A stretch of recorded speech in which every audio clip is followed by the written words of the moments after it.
அம்பேத்கர் அவர்களை மக்களவைக்கு அனுப்பியது முஸ்லீம் லீக்குடைய மெம்பராக தான் அவர் போறார். அதான் வரலாற்று பதிவு. இன்னைக்கு இவர் திமுக இதெல்லாம் சொல்லுது, திமுக தான் எதுக்குதுன்றாரு.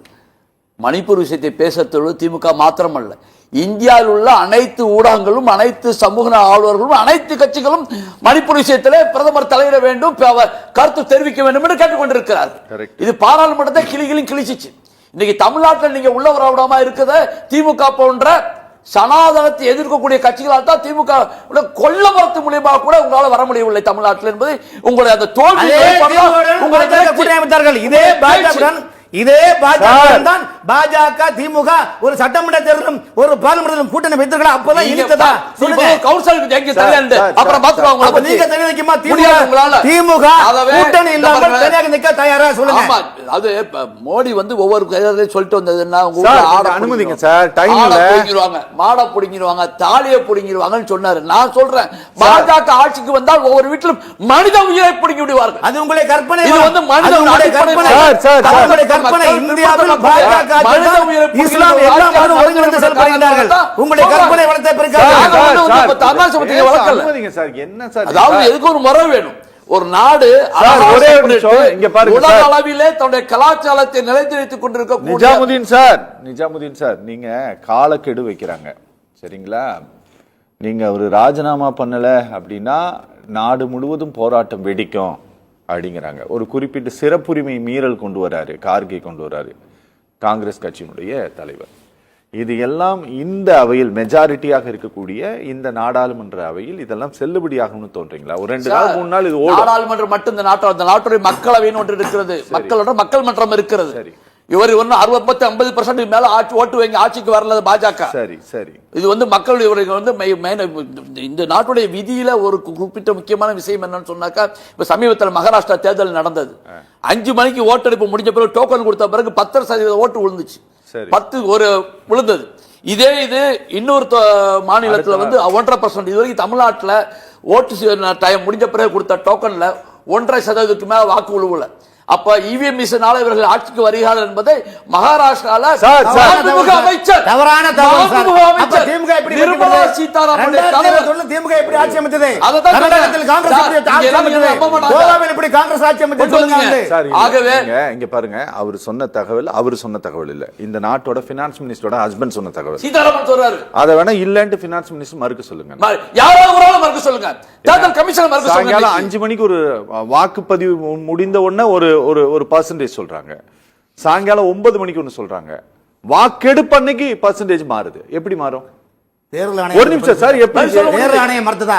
தேர்தல் ஆணையம் மறுத்ததா இல்லையே? என்னது தேர்தல் ஆணையம் எப்படி தவறான இருந்து ஓட்டு போலிங் அங்க ஏபிஎம் மிஷின் வேலை தவறாக அரசுக்கு சாதகமா செயல்படுதுன்னு சொல்லிச்சா? இல்லையே. இல்ல, அவங்க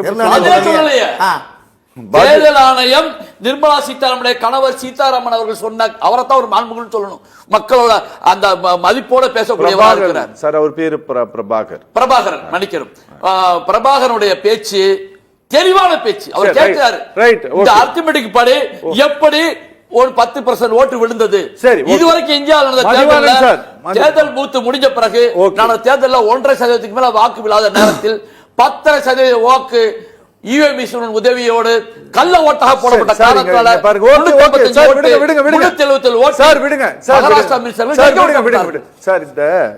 இன்னைக்கு எதிர்கட்சிகள் எழுப்பக்கூடிய அவங்க டிமாண்டாக என்ன வைக்கிறாங்க அப்படின்னா, இப்படி பேசியதற்கான தீர்வாக நீங்க என்ன கேக்குறீங்க அப்படின்னா, நீங்களும் உட்பட கேட்கிறேன், நீங்க இந்தியா கூட்டணியில் இருப்பதனால நான் சொல்றேன், உள்துறை அமைச்சர் ராஜினாமா பண்ணும் அப்படின்னு கேக்குறீங்க. ராஜினாமா பண்ணா சரியா போயிருமா சார்? ராஜினாமா பண்ணா சரியா போயிடுமானா, அல்லது இப்படிப்பட்ட ஒரு சிந்தனையோடு இருப்பவர் இந்த நாட்டில் உள்துறை அமைச்சராக இருக்கக்கூடாது சொல்ல வர. அதாவது இந்த நாட்டுடைய உள்துறை அமைச்சரா இருக்கிற நீங்க இந்த நாட்டுல எல்லாருக்குமான தலைவரா இருக்கணும். ஓகே, புரியுது. அப்படி இல்லாத பட்சத்தை நீங்க ரிசைன் பண்ணணும். அதோட அர்த்தம் அதான்.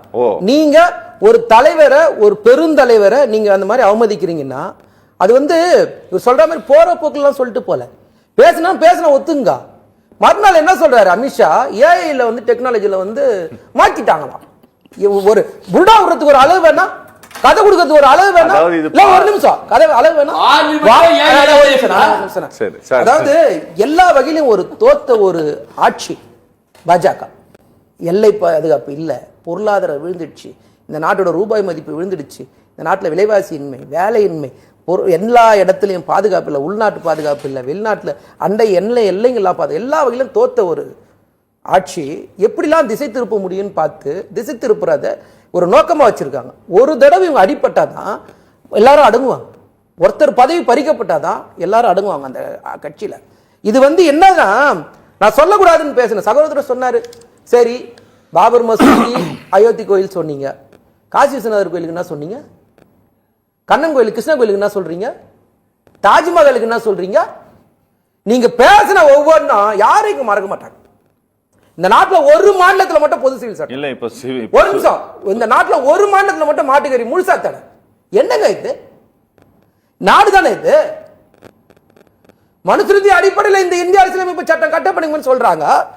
அதாவது பிராமணன் சத்தியம் செஞ்சா போதும் ஒரு தப்பு பண்ணிட்டு, அதே சூத்திர பழுக்க காய்ச்சின 10 அடி கம்பியை பிடிக்கணுமா, தண்ணிக்குள்ள இல்லைங்க. இல்ல ஏன் இப்ப சொல்லிட்டு இருக்கீங்க? அதை உணரணும். அந்த மாதிரியான நபர்களுக்கு ஒரு நிமிஷம்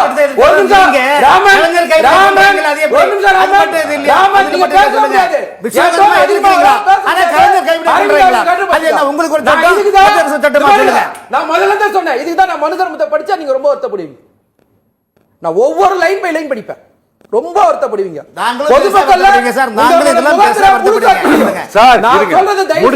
முடிச்சிருங்க, டைம் இல்ல.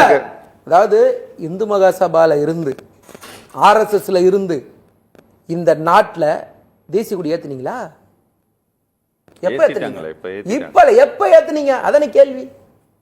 யாரை ஏமாத்துறீங்க? இந்த நாட்டோட சுதந்திரத்துக்கு உங்களுக்கு என்ன பங்கு இருக்கு?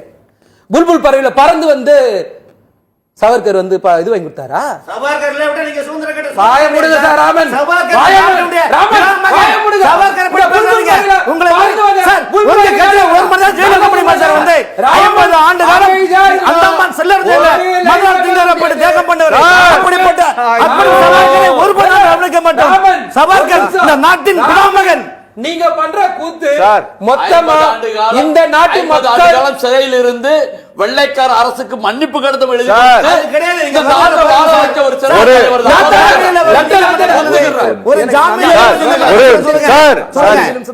பாருங்க. சவர்கர் இந்த நாட்டினுடைய பிதாமகன்னா இந்த நாட்டினுடைய நாடாளுமன்றத்தினுடைய அவையில் சொல்லுங்க. அவ்வளவுதான், வேலை முடிஞ்சு போச்சு. நாங்களும் சொல்லிடுறோம்.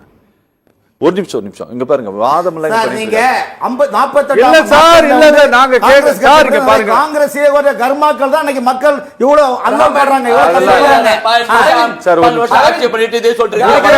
முடிக்கிறேன். இந்த நாட்டுடைய உள்துறை அமைச்சர் தன்னுடைய பதவி பிரமாணத்தை மீறினதுனால பதவி விட்டு வெளியில போறது தான் அவருக்கு நல்லது.